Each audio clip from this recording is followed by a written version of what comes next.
folks, welcome to another program in the series, Crosstalk.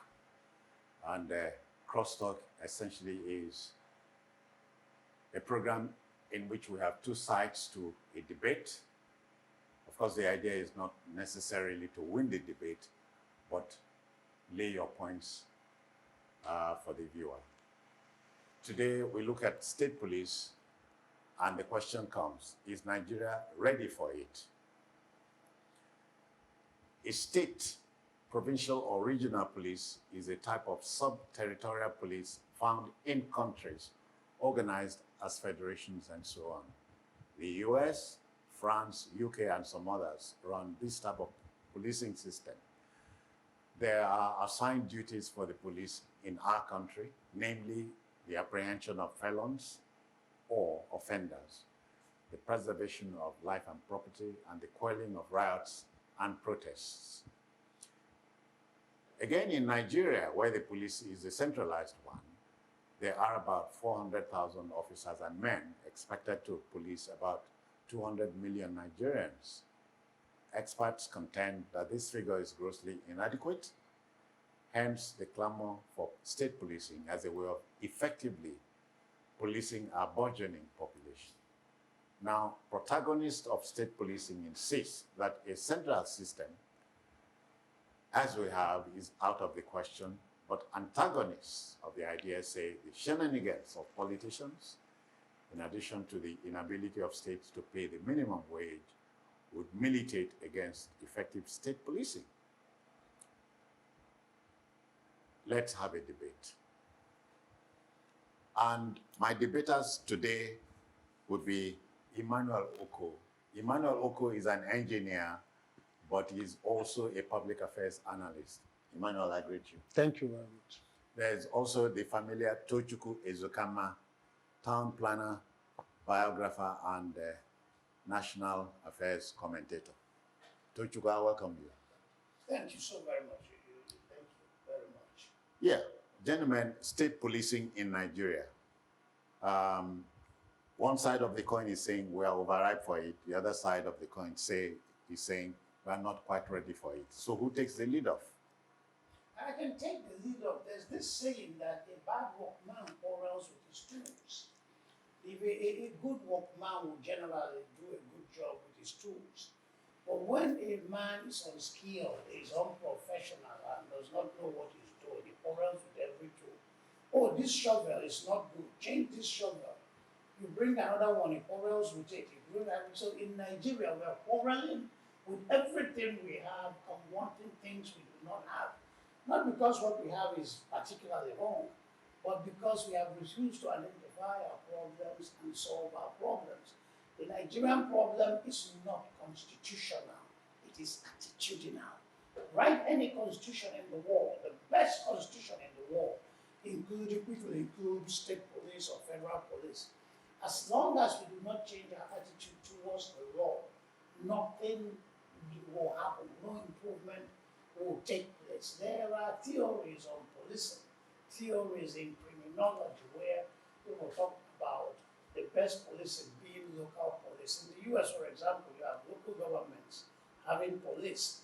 The police needs to know the terrain, needs to know the people, needs to... Good logic. Good logic. Outstanding logic, Yeah. yes. Yeah. But in our upside-down world, the vast scene of confusion, that is our beloved country, no good logic works. Why would good logic work? The former governor of Oyo State had went into a radio station, broke down the radio station because the owner of the radio station, the deformed, the crippled musician. I know the Ayefele also. Yeah. Except that the man didn't quite break the police station down. The building was standing in the way of a federal road or something. Okay, that's and so the station had to go. That's not really my point. My point was that there was a court order, court injunction saying, Mr. Governor, you cannot do this. But he disobeyed the court order because he was on a vendetta.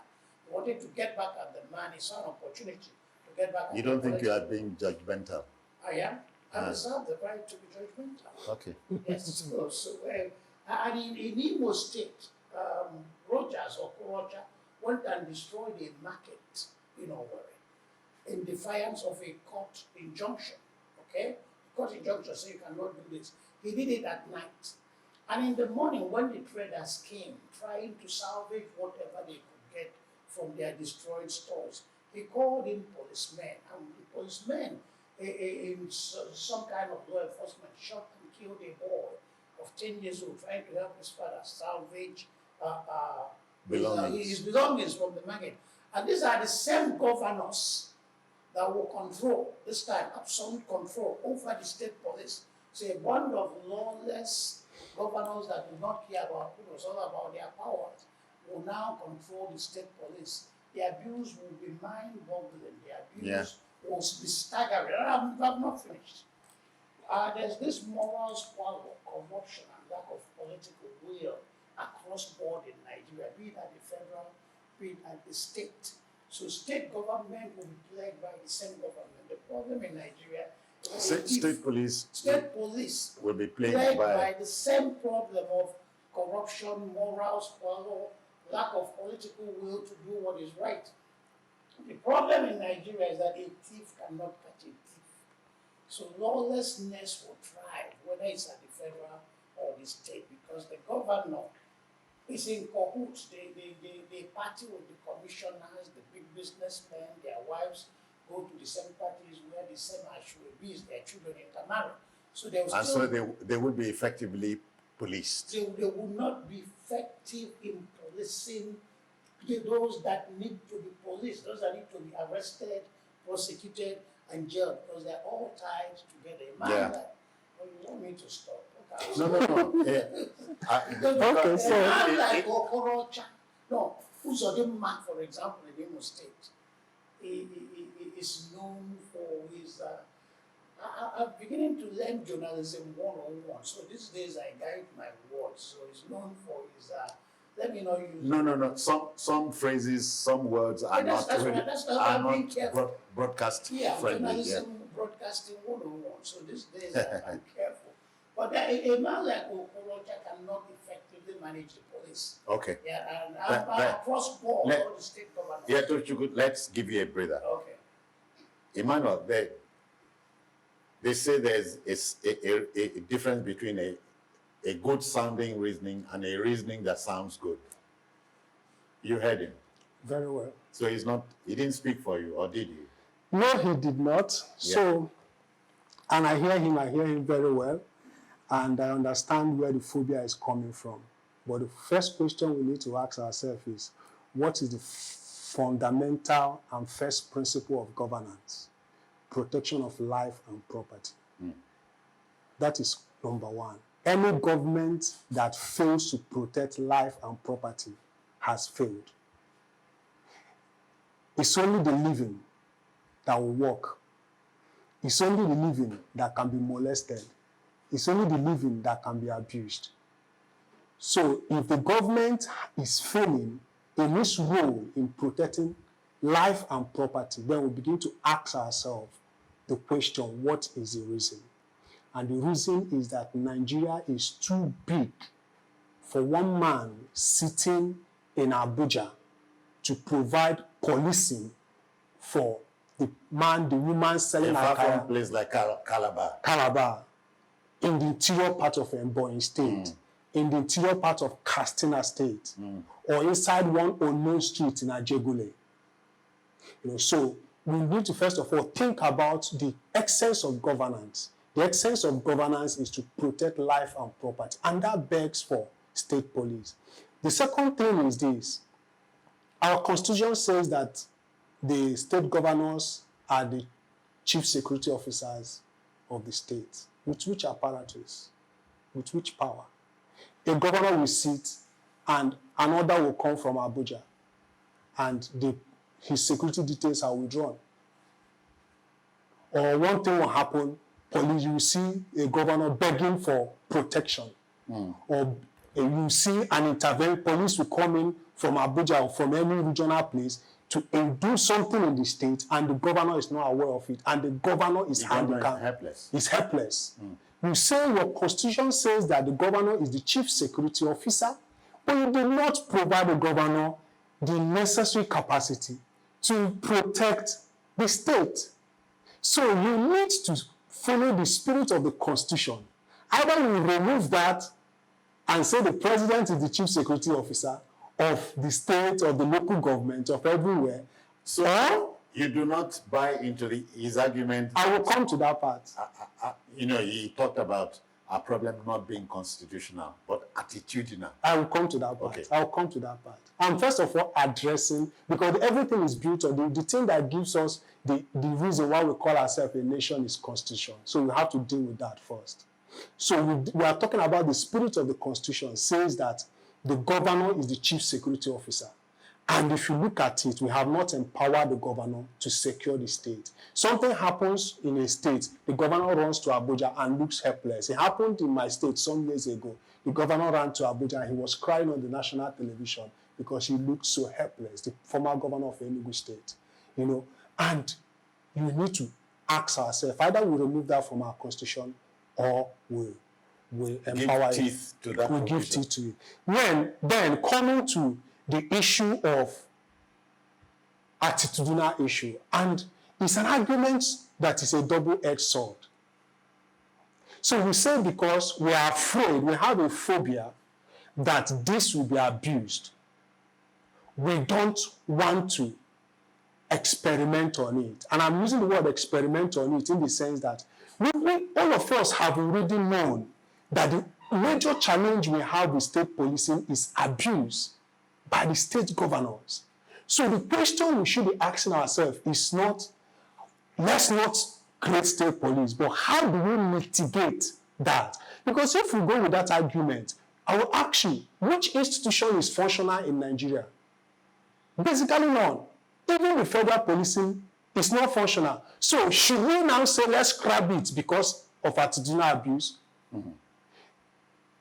Call any institution in Nigeria. But that element is important in what we're saying.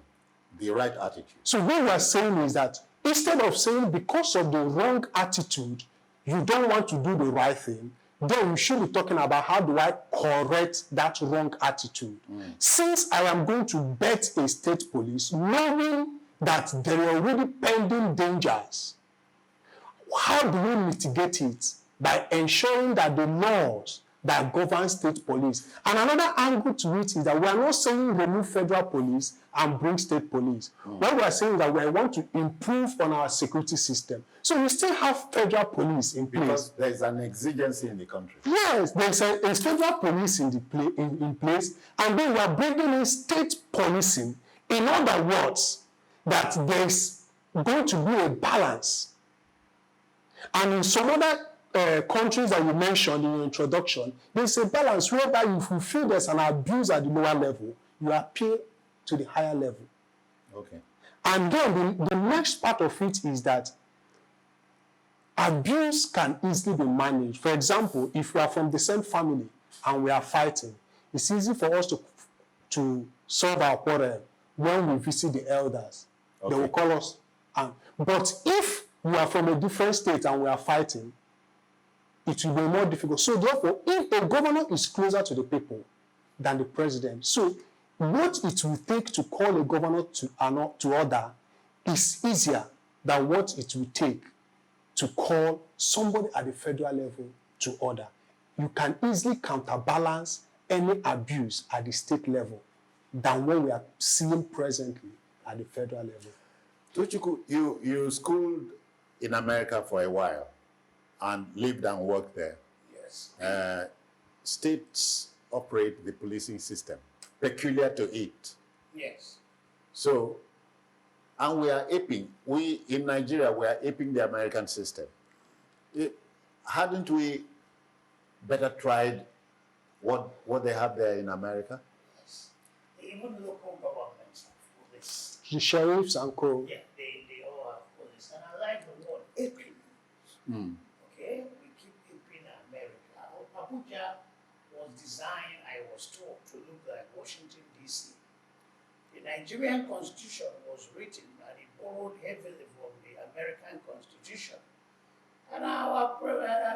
politicians, legislators, Except Tochukwu, that the American Constitution is more like a pamphlet, as it is a booklet. a booklet. Mhm. Okay. You are correct. And all the amendments with time it will become as big as Okay. the Bible, you know. But then, so we keep having the Constitution written to look like American Constitution, and we all take pride in it. But when it comes to upholding the responsibility, moral and ethical responsibilities of the American politicians or American society, we back out. We are a third world country. Let us, we are developing. So you better, if you use the word ape, not even copy. Ape is a more derogatory word than copy. So we are not even copying. We just want to be just keep aping. So if we are aping, let's keep aping. But the aping is not helping us. So because they have local government police doesn't mean we have to have local government police. We're in agreement that the fundamental role of the government is the protection of life and property.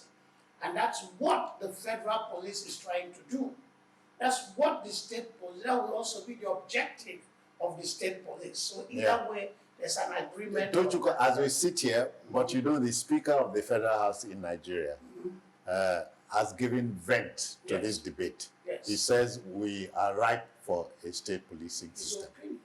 We are right for too many things. And the thing is that we the bill has scaled the second reading. Yeah, we are right for too many things that we bungled up over the years. We are right for democracy, but we're not told that.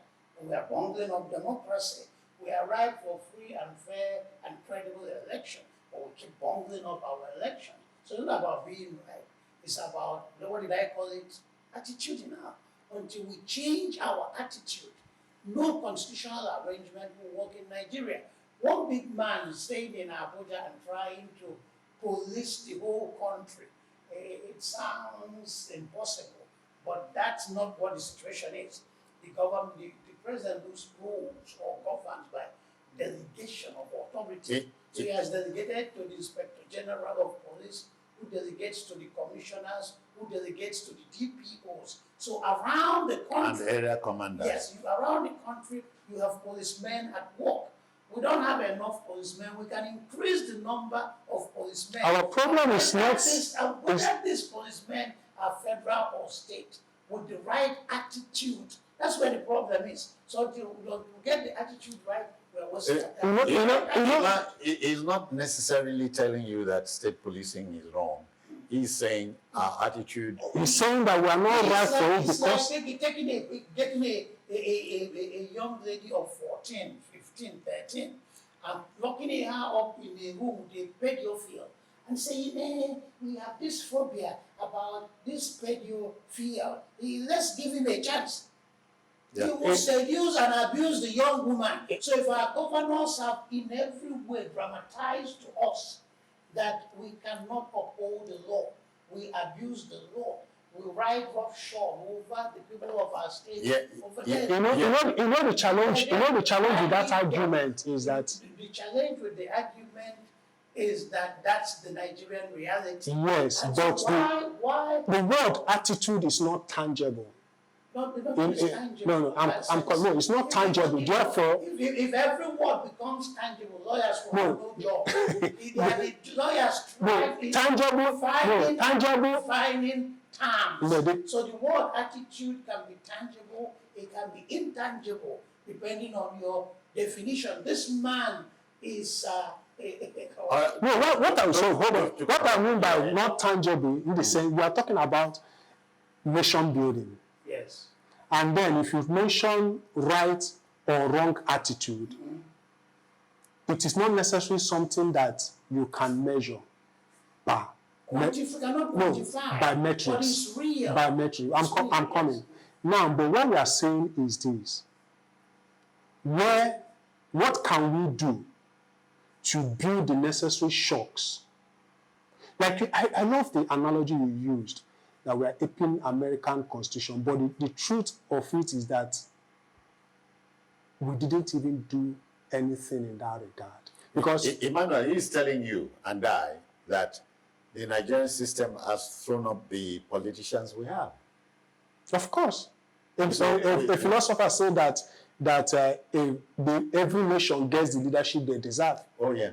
So we are deserving of what we have now. Because we enabled it. So we don't require a state policing system. We require a state police. Why? Because it is easier to remember. Security is local, easier to manage, easier to abuse. Not easier to abuse. It is easier to abuse a federal policing. Why? Because the chain of command, which you mentioned, draws to a far distant land. Now, you and I know that some state governors in their own state doesn't even have the final say. In other words, in many respects, they have the final say. Practically, practically, you know what's happening in River State, you know what's happening in Kogi State, and the rest of them. So, practically, the former governor of, I think it was Ogun State, had imported 1,000 AK-47s with 1 million rounds of ammunition in preparation for the upcoming election. He wanted to impose his political protege on the state. So he was preparing to do it by force. Oshomole had issues with them and made it impossible for him. So he had to go submit the guns to the police. A man that can import 1,000 AK-47s and 1 million rounds of ammunition, can he not defend his state if he wills? It's misplacement of priority. Because those thugs that will fight your political enemies can also defeat any kind or fight your political battles. Can defeat any kind of criminality in your state if you so wish. So how are they going to defeat any because they are non-state actors? They cannot. You cannot tell thugs to. The government or the people that would have imposed this political will on the state. All right, Tochukwu and Emmanuel, we must take a break here. So we have a sip of water, if you see what I mean. But we'll return.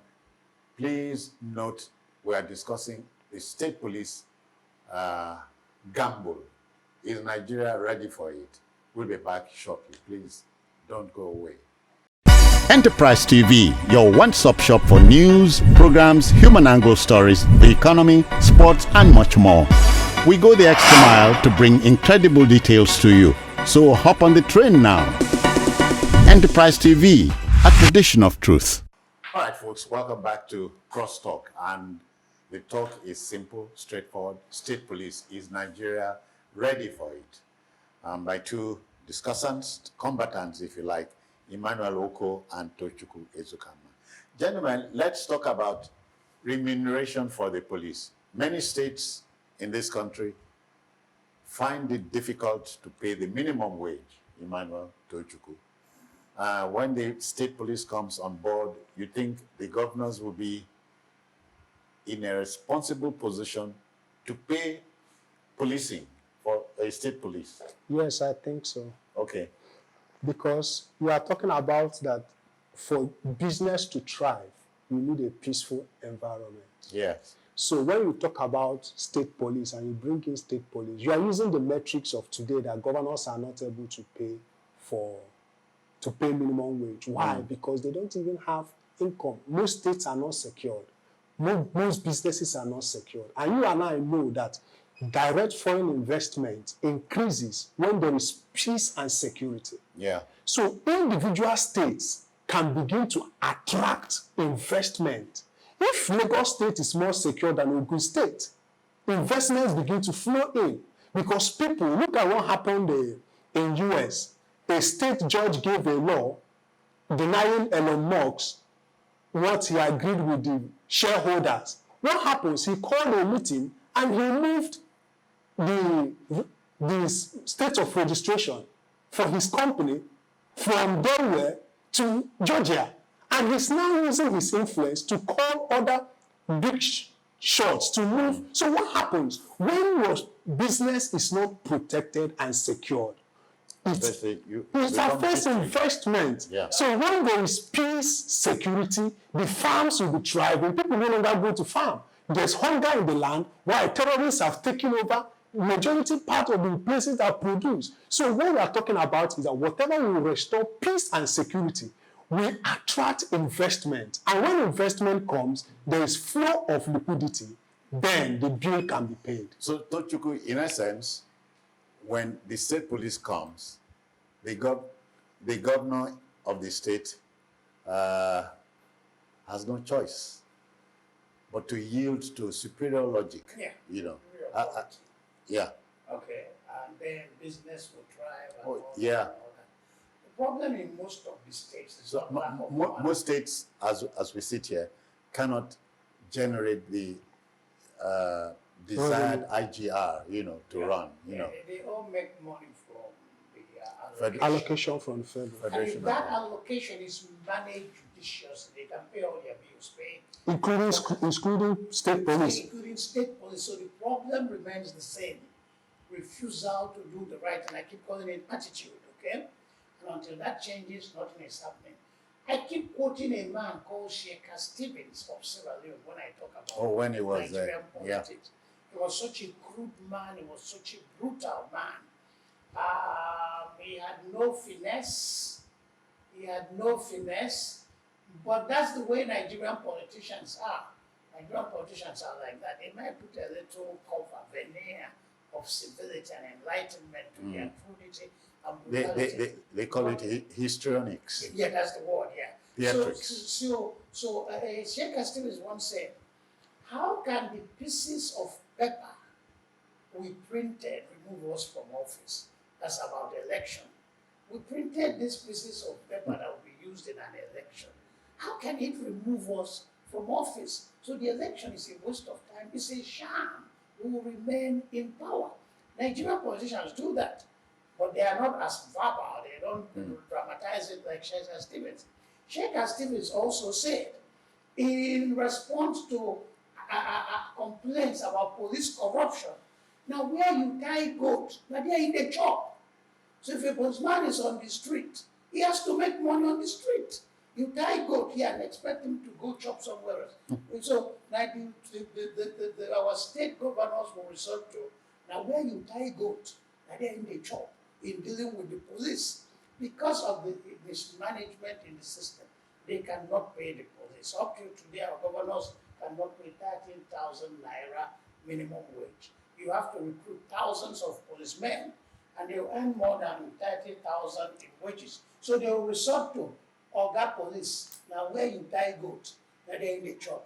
Make your money on the street. Stop disturbing. So do you say because they cannot pay 30,000 naira minimum wage, we should scrap the civil service? You know, the civil service is edging along, but the man in the office who gives you a So- form to fill, so at the in very worst, you say, oh guy, you go give us something. No, he is not armed. He cannot be destructive. He cannot be brutal. He cannot be deadly.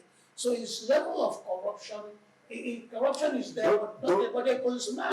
Don't you- has So, the power. you see, but you see what, Emmanuel is raising a vital point here. Yeah. Corruption is aided by the civil servant, Yes. who is not a policeman or soldier. He has no weapon. Yes. His weapons his major weapon is the pen.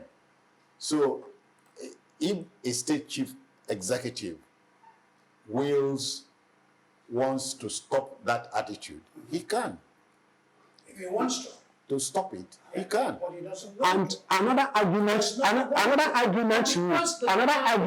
He's not deadly, he has only a his pen. He is corrupt.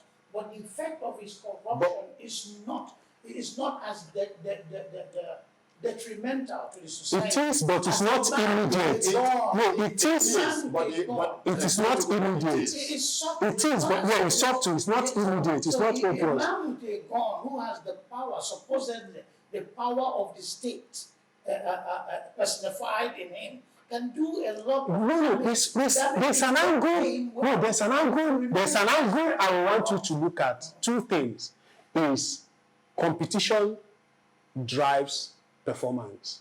One.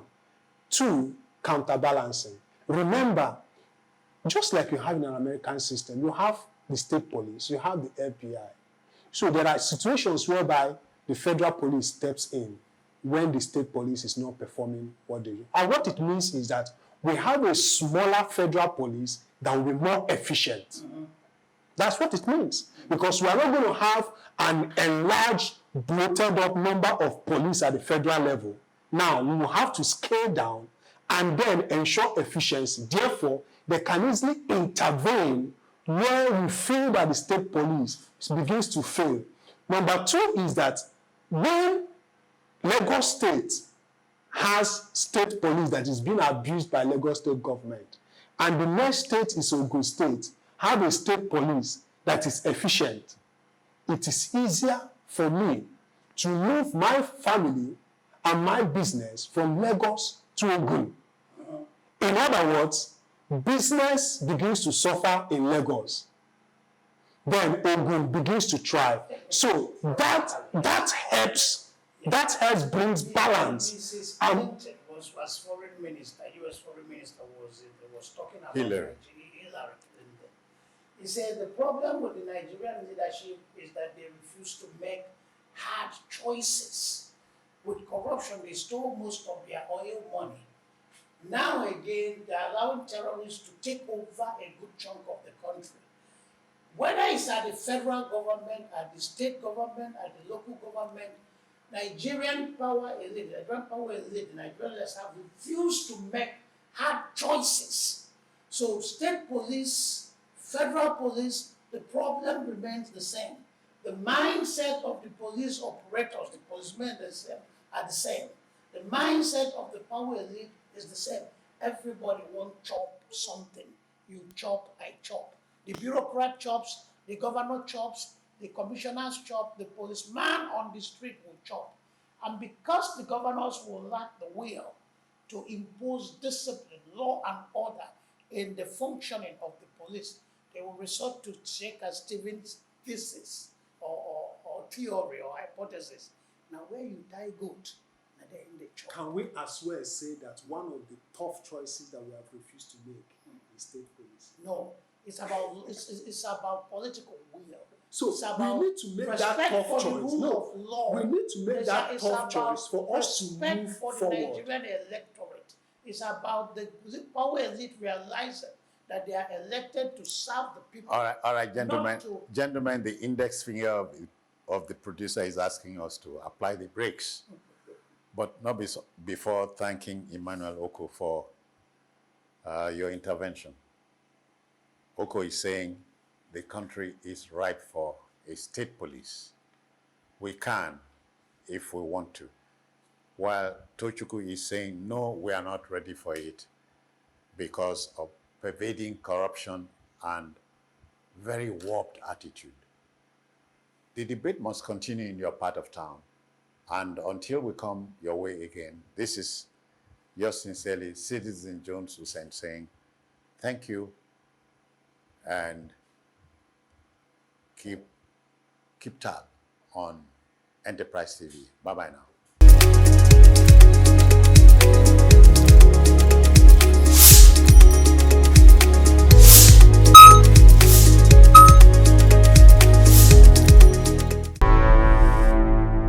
Enterprise TV, a tradition of truth.